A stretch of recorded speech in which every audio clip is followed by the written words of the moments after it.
Bonjour à toutes et tous, c'est Ingrid de la société Mindy Coaching avec vous. Saviez-vous que bon nombre de personnes pensent que leur diplôme vintage ne vaut plus rien? Eh bien, c'est ce que je me suis fait croire durant quelques mois quand j'ai dû, à 45 ans, reprendre le chemin de la recherche d'emploi. Diplômée en paramédical à 23 ans, j'ai entrepris une carrière d'auto-entrepreneur pendant 20 ans. Puis après un déménagement, mais j'ai eu le souhait de rechercher un emploi en tant que salarié dans mon domaine de prédilection. Je ne vous cache pas que j'ai reçu une grande déconvenue après plusieurs tentatives d'envoi de CV dans le domaine de formation et de prévention médicale, de la psychopédagogie ou de l'animation au sens large. Rien, pas de retour, pas un entretien en vue. Imaginez ma déception, moi qui avais toujours travaillé et qui m'étais formée tout au long de ma carrière. Une des causes évidentes est que mon diplôme ne rentrait pas dans les cases. Je m'explique, chaque intitulé du poste à pourvoir était très précis.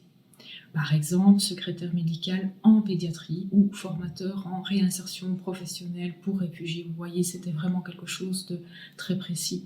Et quand je téléphonais pour me renseigner si ma candidature avait été retenue, eh bien j'entendais la même réponse: Madame, vous ne correspondez pas exactement à l'intitulé de la candidature.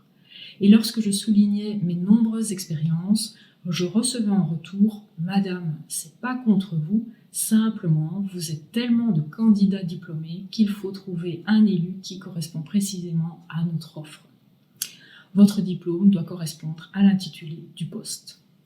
Aïe, reprendre des études, oui, pourquoi pas, mais rappelons-nous que nous sommes en période de pandémie et que le chemin de l'école ne semble pas aisé. Qu'à cela ne tienne, je reprendrai des formations en ligne et finirai bien par rentrer dans ces fameuses cases.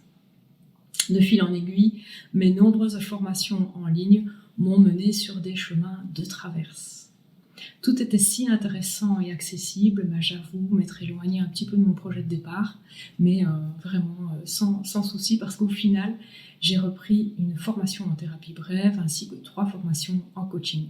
C'est pourquoi aujourd'hui, je porte 2 casquettes, l'une comme thérapeute et l'autre comme coach à votre service. Cet accès aux formations, diplômantes ou non, ont été d'une bénédiction pour moi. Apprendre à mon rythme sur des sujets si variés, c'était juste incroyable. Je suis bien contente de ne pas être rentrée dans la fameuse case parce que je serais vraiment passée à côté de toutes ces nouvelles connaissances. Si vous aussi, vous avez envie de tenter les expériences, ne vous arrêtez pas à votre diplôme. Essayez vraiment de pousser la porte des formations en ligne et qui sait, vous allez peut-être comme moi avoir de très belles surprises. Si vous souhaitez aller un peu plus loin, je vous conseille d'aller sur notre site www.mindycoaching.be ou toujours cliquer sur les liens utiles en dessous de cette vidéo. Maintenant que vous en savez un peu plus, qu'allez-vous faire à votre tour? Namasté!